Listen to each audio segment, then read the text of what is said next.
Hello, I am Trent. And I am Oakley. And this is, well, right now we really like Red Oak reviews, but we're still subject to change on that.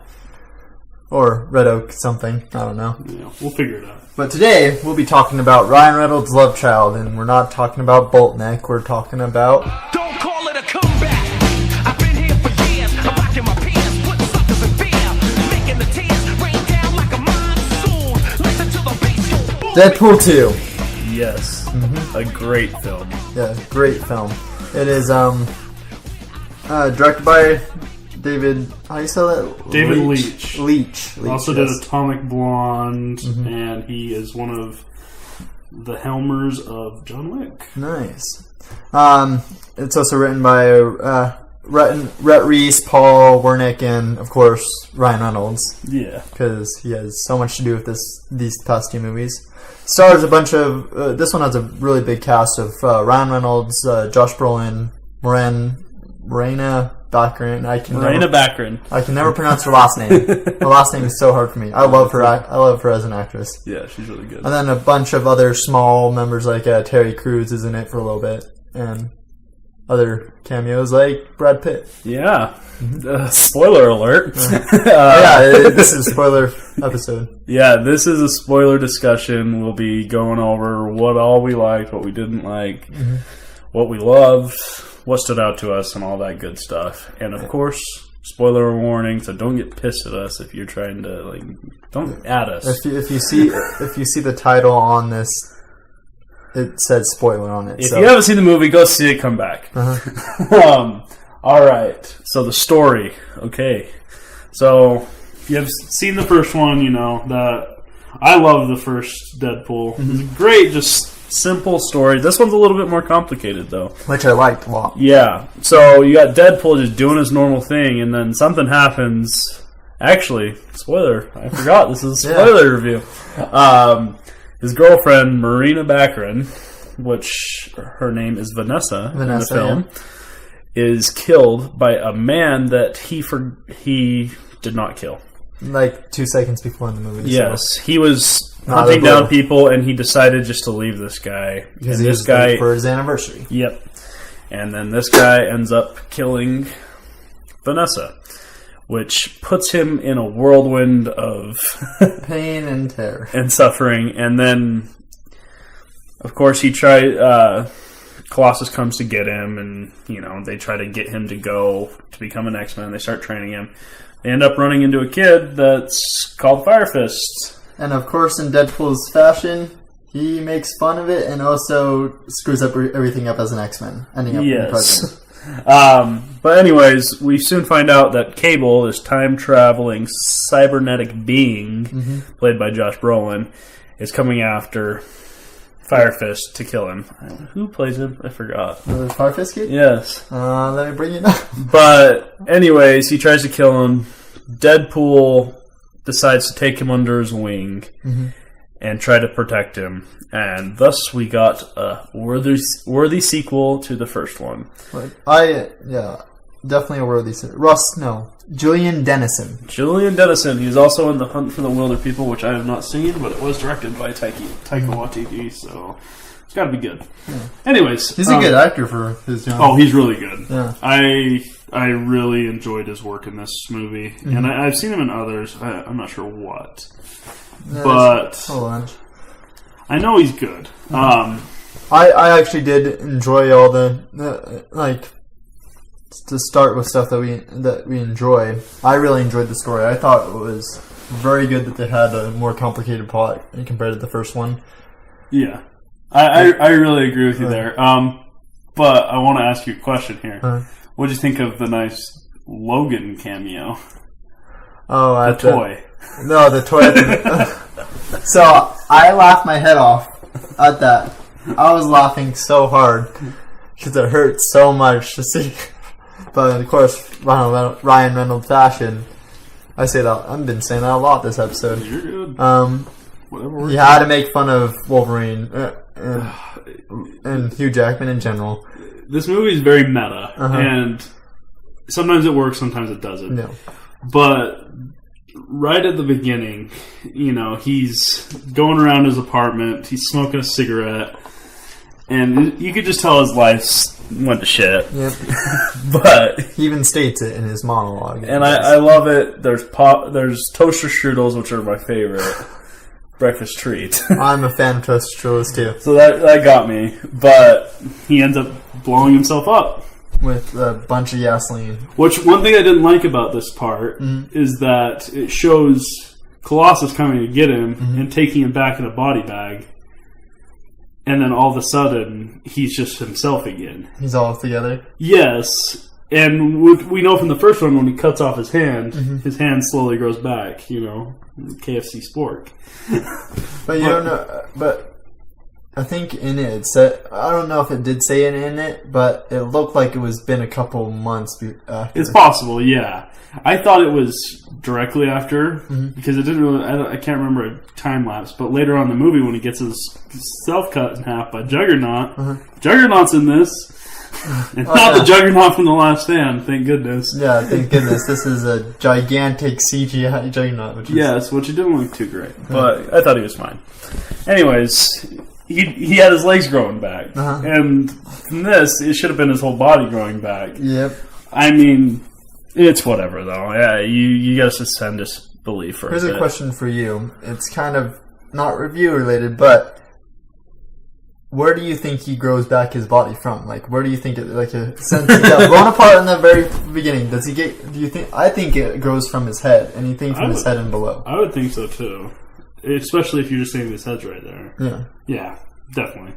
Because another theory I had with him being brought in a body bag was that since all of his body pieces were together right there. Yeah, they just threw them all in there. Yeah, his body was slowly just attaching itself back together. Huh. It's possible. I'm not. Yeah. I know Deadpool from the movie. I'm not a huge comic book. I'm not a massive comic book fan. Yeah. We'll just say that. I've read some comic books, but I'm more of a film fan in general. So, don't know too much on the Deadpool character from its expanded lore. But, what do you think of him in the X-Mansion? Oh, X-Mansion. I thought it was funny. He, of course, brings it up in his meta way that there is no other X-Men there. Yeah. Besides Colossus and just like in the first film. Yeah, and Negasonic, Teenage Warhead, and a new one called Yukio, which I really loved. It's like which the group.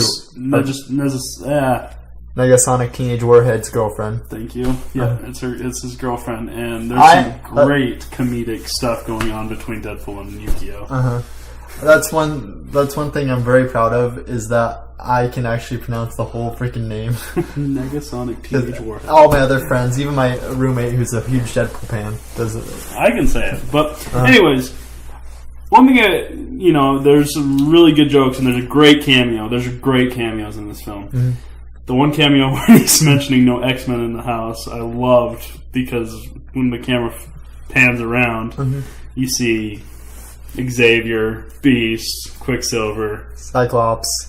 Was Jean Grey in there too? Yeah, I think she was. Sophie Turner? Jean Grey? Yeah, I think she was. But I didn't see Storm though. Okay.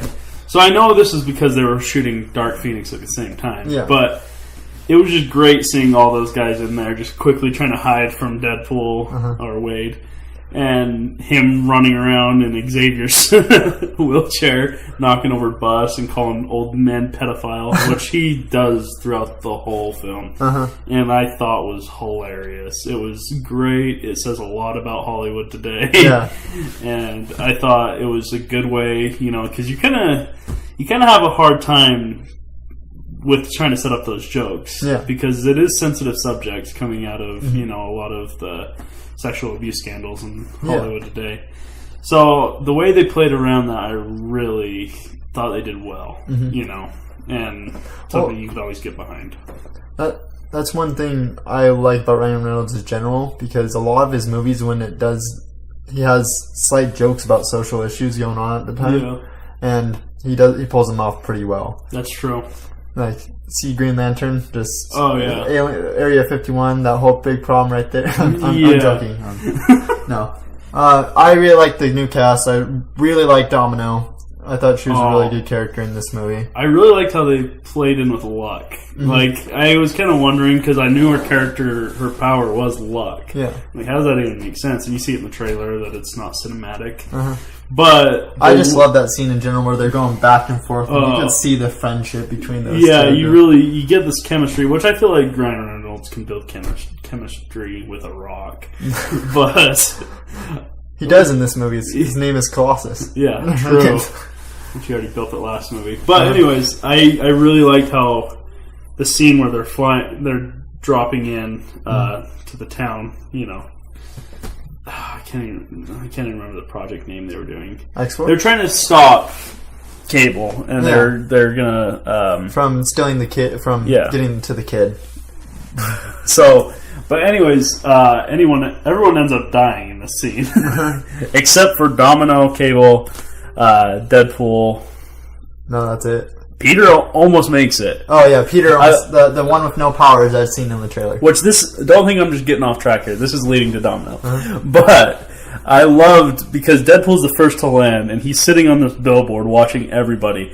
I love when he lands, and everyone was warning him of the high wind, so everyone knew something was going to happen. But you just didn't know what, unless you got spoiled like Trent did. But I love the scene where he lands at the billboard and he looks up and they're all flipping around in the air, just like losing all sanity in the air. I think it was Shatterstar who was just like flipping like in the super. And then you see him flying down, and I thought, because I watched a lot of interviews with Shatterstar and stuff like that, so I was like, this guy's got to be some part of the movie. Yeah. You know, I was kind of worried because I'd never heard of him before. Yeah. He's a big part of the X-Force comics. Yeah. And I've never heard of the actor portraying him either. But when he's coming down on the helicopter blades, and I was just like, oh, what's going to happen? And then he just gets decapitated. I lost it. I thought it was hilarious. That was funny. And then all the deaths funnier right there. My favorite death of the whole movie, Vanisher, aka Brad Pitt.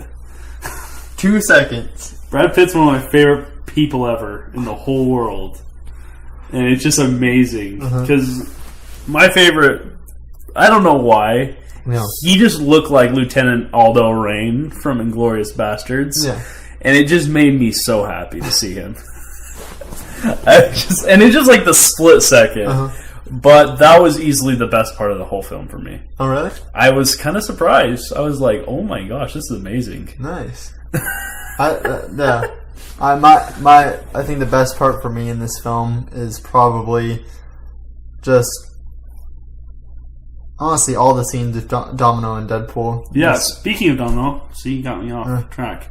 But you're the one that said all that. The way she is able to land without dying, and then all this stuff, it's like a domino effect, pun intended, of all this stuff crashing and almost killing her, but doesn't, and she gets so lucky, and she ends up saving the kid. And so... just the way they incorporated her luck into the film, especially in the third act too. Yeah. With her battling all the people in the orphanage. Oh yeah. And sorry, go on. That was the only scene where I actually went, oh crap, that just happened. Where the big cabinet comes down on this guy and just decapitates him. You know what's funny? This movie does not have a lot of gore or like nudity or anything like that. The swearing is also very like spread out and sparse. I think it was maybe Ryan Reynolds wanting to show his kids this movie. Yeah. Which his kids are getting to that age, I guess, now. Yeah, I guess. I don't know. I was just surprised. I thought it was like the first ones were very raunchy. This one's not as bad. So, you know, it's maybe okay to bring some of your teenagers to, but I don't know if I really like that. Because I feel like the first film, really just kind of set a tone for Deadpool. You know, just being raunchy. Which raunchiness can work in films, especially Deadpool, because just the way he is. Yeah. And it's not overdone, I don't feel like. But a lot of films, they overdo it and it just doesn't work. Which I was just kind of surprised that they had that there and it worked so well and then they went away from it and it actually worked. I was kind of surprised by that. I think it was because they just wanted to incorporate the story more into this one, make it less the focus and more of, hey, this because the first one was this superhero movie can actually be rated R and be hilarious and good. Yeah. The second one was like, this hilarious and good raunchy movie could actually be a pretty good story. Yeah. Makes sense. So, what do you think about Cable? Josh Brolin. Because we all know this is his year. Sicario, Day of the Soldado, Deadpool 2, Infinity War. I've always liked Josh Brolin ever since Men in Black 3. Okay. I've loved Josh Brolin in movies. But I really like him as Cable in this movie. I'm a huge comic fan, so Cable and Deadpool in comics are bestest of friends, and I just love how they play that. For Deadpool in the last third act was like, we're gonna be best friends. We're gonna be best friends. We're gonna be best friends. That I really enjoyed too. I thought he did really well. I thought his story was a little cliche. Oh, yeah. You know, that's gonna happen. But I will say I do like the turn of him coming back and saving Deadpool at the end. Yeah, because Deadpool dies. And he mentions that at the beginning of the movie. He's gonna die. That's the way he's gonna one-up Logan. But he does die, and it's really quite the hilarious death scene. Yeah, with him continuing to die, but he cannot do it because he can't hold on, and he makes it so hard for himself. I thought it was hilarious, and of course, with him dying, that shows to Fire Fist that someone does love him, and so he won't go on to do the horrendous things he does in the future. To Cable and all that. Yeah. Cable I liked a lot. I thought Josh Brolin brought him to life really good. I did like that how he switched sides at the third act. Yeah. And however, his motivation and morals did not cease. Like he's not like, I'm gonna help save the kid. He was still, I'm gonna kill this kid if you don't save him. And I like that too. He kind of gave him a chance to do it because it kind of just showed what Cable's really about. You know, he wants to save his family, but at the same time, he doesn't want to have to kill a kid. Kind of Terminator 2 vibe, which of course Terminator 2 is amazing. But I really enjoyed that, him going back and saving Deadpool. And also using his last time switch to actually do it, which takes it away from him going to the future, which is lazy writing, you know. Now to move on for the last minute or so we have of this one thing I didn't like was the ending, the after credit ending. You didn't like the after credit ending? I thought it was so pointless. I was furious. Of him killing himself, Ryan Reynolds, and saving Marina Baccarin, Vanessa? Saving Vanessa. That's one thing. But is that canon? I don't know. I'm hoping that it's not, or at least if it is, that Cable comes back. Cable's like, hey, give me that back and fixes everything because Cable's... What we're talking about is the post-credit scenes, which are freaking hilarious. Yeah, they're great. He ends up saving Vanessa, killing him with a cream cheese spreader. The guy, not her. He gets the time. How he does it is that Negasonic Teenage Warhead and Yukio fix Cable's time turner. Yeah. And goes